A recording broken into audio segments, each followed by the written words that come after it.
Today on Modern City Sessions, we've got the Dirty Delusions. They're a new rock band local to Nashville, and they've been just out there tearing it up, as you'd expect any local rock band to do.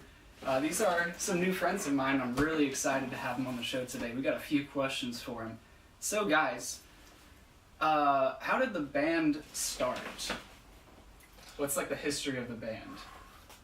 All right, well, I'll take this one, boys. All right, take it. Well, Aaron and I used to work together, and he just came up to me one day. He's like, hey, do you want to start a band? He was in another band called The Monolithic, and it didn't work out for whatever reason. And so he's like, hey, do you want to start a band with me? I was like, yeah, let's do it, because I've been playing music with Aaron for a long time, for a couple of years, because we went to school together. 5-6 years? Yeah, Did you guys 5-6 go to years. school? I'm sorry. We went to SAE Institute in Nashville, Okay. kind of across the street from BMI, Okay. if you know where that is. But yeah, so he was like, hey, do you want to start a band? I was like, yeah, dude, you're a cool guy. Cool Decent, okay at guitar and stuff. So I was like, yeah, I'll try it out. And no. So I was like, of course, dude, of course. And then, so we started jamming, started playing music, just me and him. And then came along, we're like, hey, we need to find a bass player. Of course. So three pieces are great. So yeah, we we went to Craigslist to find a bass player, and that's when Charlie comes in. Charlie, take it away. They found me on Craigslist. All right, they found him on Craigslist. Okay, that's enough. He was actually really the first and only guy we auditioned. Yeah. Oh, great. So it was He meant just to be. fit. It was just meant to be, Yeah. So it took off from there. Yeah. Well, personally, I would say that you guys couldn't have found a better group of three people to do what it is you guys are doing. Thanks, man. Appreciate it. I myself have been starting a band, and I've been trying out people for 3 years. And you can imagine in 3 years how many people, countless people, especially from Craigslist, because there's so many people, especially in our local area, trying to fish around on Craigslist and see if this certain post is right for them, and then I don't know. It all goes to say that it can be very time consuming. So you guys should be thankful that it. Oh my gosh, yeah. I wasn't Absolutely, expecting it to go like that.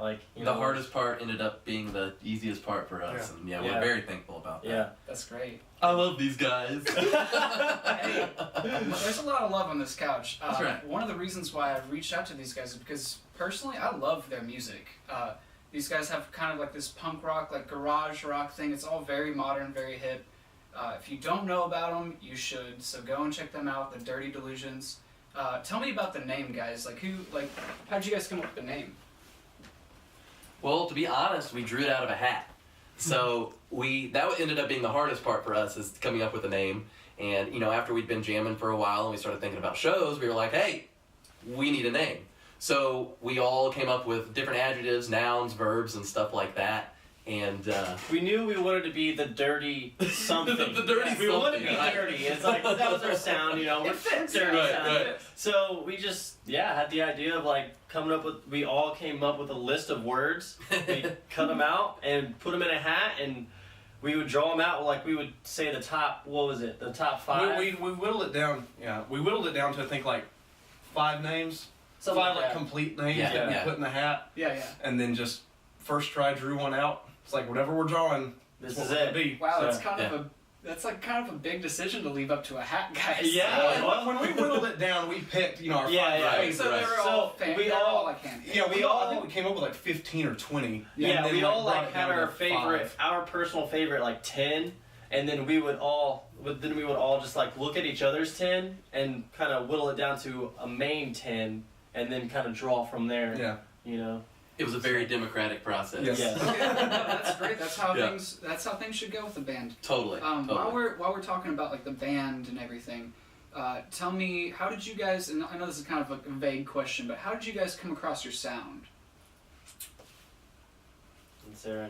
So when Jake and I started this project, 2 of the biggest stipulations is we wanted big drums with a lot of different rhythms going on and big guitar. That was really what we were looking for. We wanted heavy riffs, and when it came time for a bassist, we wanted a bassist that almost played bass like a guitar. Because with a 3-piece, there's so much space, and each member kind of has their own space to work with, and that needed to be big and confident. So that's really how the sound came along. We just wanted a lot of energy and just big everything to make just a big wall of sound, a big thick sound. Mm-hmm. Nice. Nice. I'd say that you guys definitely have a big sound, so you're definitely hitting the mark on that. Personally, I love the songwriting. So I don't know if Aaron writes the songs or you guys kind of write them together or what the division of labor is, but you guys are definitely doing your thing for sure. Thanks, man. What sets you guys? Okay, so how about Charlie? You Okay, answer yes. this. You kind of sit over there. That's fine. All right. So what sets you guys apart from other bands in the area?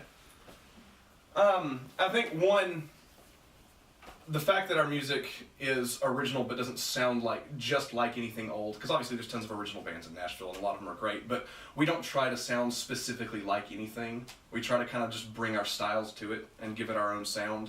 But then also we care a lot, we hustle a lot, and there's a lot of amazing bands in town that we've seen who just don't put in the legwork and don't put in the effort, and that's all that's keeping them from being a bigger band, because they sound great. There's so much talent in the city. But yeah, so for us, it's just a combination of we wanted to be original, we wanted to be something that people were like, hey, it sounds good, but it doesn't sound just like anything else, and then we just hustle it. We just work as hard as we can at it. Awesome. No, I'm in full agreement about the hustle thing. I agree that there's so many bands and so much talent and so many good bands with good music, great original music, and they're just not really putting in the work that they need to. So, hey bands, if you're watching this right now and you feel like you're not doing enough work, maybe you're not doing enough work. Maybe you should, drink some more coffee, get to it, or whatever you got to do to do it. You gotta get it done, because these guys are gonna put the leg up on you if you don't hustle up. Put in the time, man. That's what you gotta do. Yeah, it's a labor of love for sure. Yep. Cool. So I'm gonna put the mic right here, because I want you guys to just pick it up the second you think of something. All right, you guys are gonna fight for it this time. Funny band story. Go. Oh, Charlie. So our first practice space was a storage unit over in East Nashville. And I wasn't even really in this story because I'm just such a do-gooder. But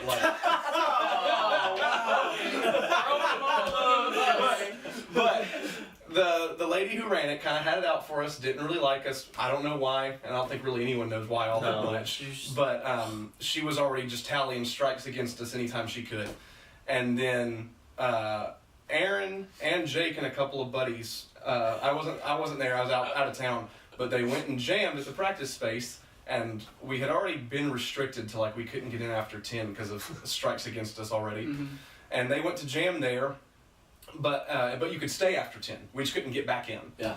And so they went to jam there, and they'd been jamming and having a good time, and went outside for smoke and hang out and rest up a little bit, and went to go back in at about 9:58, and the doors had already locked. And so when that happens, they tried to get in, but they couldn't, and so they just had to call it a night and go home. And they came back. Well, it wasn't easy going home too. Yeah, I mean they had to all their cars were locked in too. Yeah. And so they had to get rides and stuff, and all the amps, the door to the storage unit was still up, the amps were all still running. They're tube amps, so they're running hot.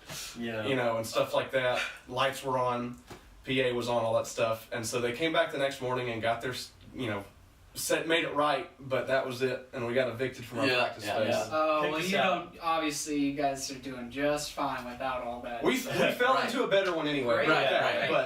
But that's why we can laugh about that. Yeah, it's easy to laugh about because it turned out better. It turned out better. Good. Well, guys, I'm just glad nothing got stolen or broken. For sure.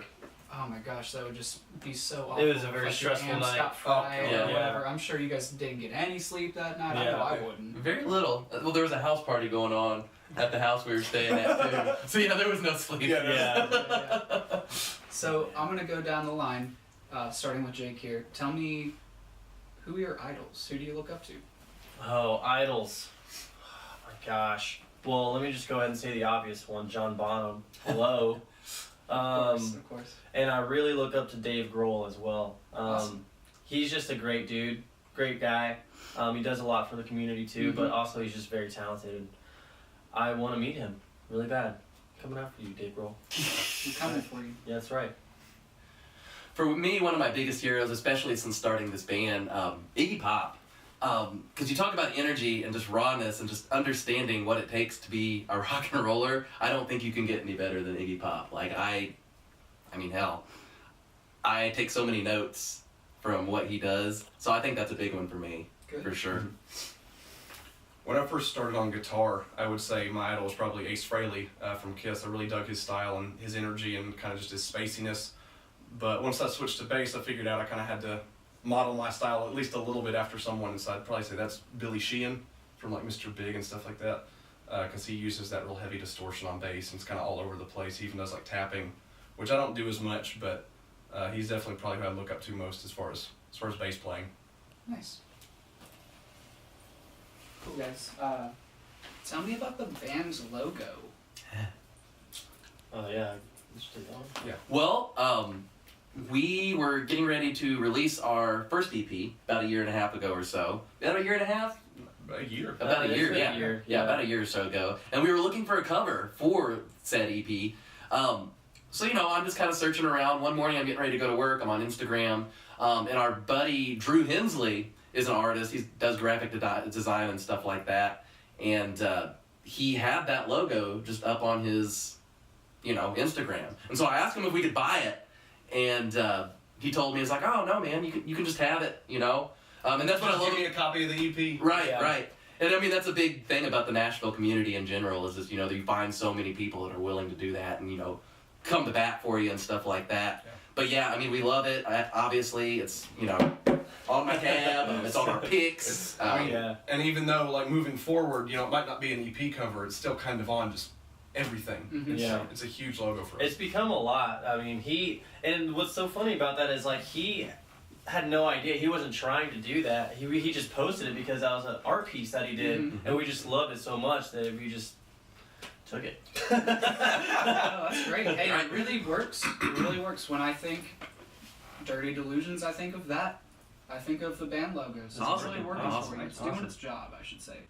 Well, guys, you heard it right here on Modern City Sessions. This is the Dirty Delusions. They're some good friends of mine. They should be your friends, too. You should go and look them up. They're on Instagram. They're on Facebook.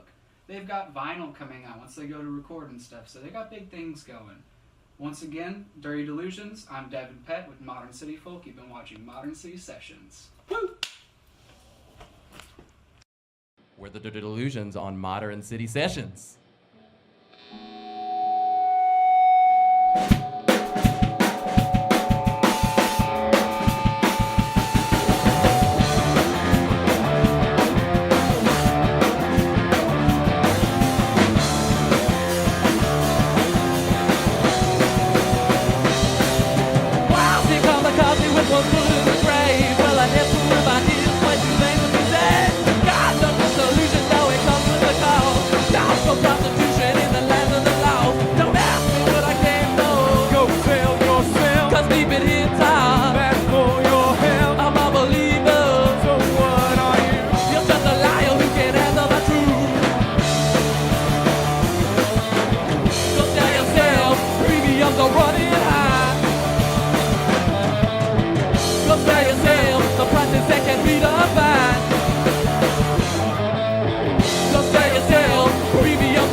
no worries. What am I doing with my water? That's right there.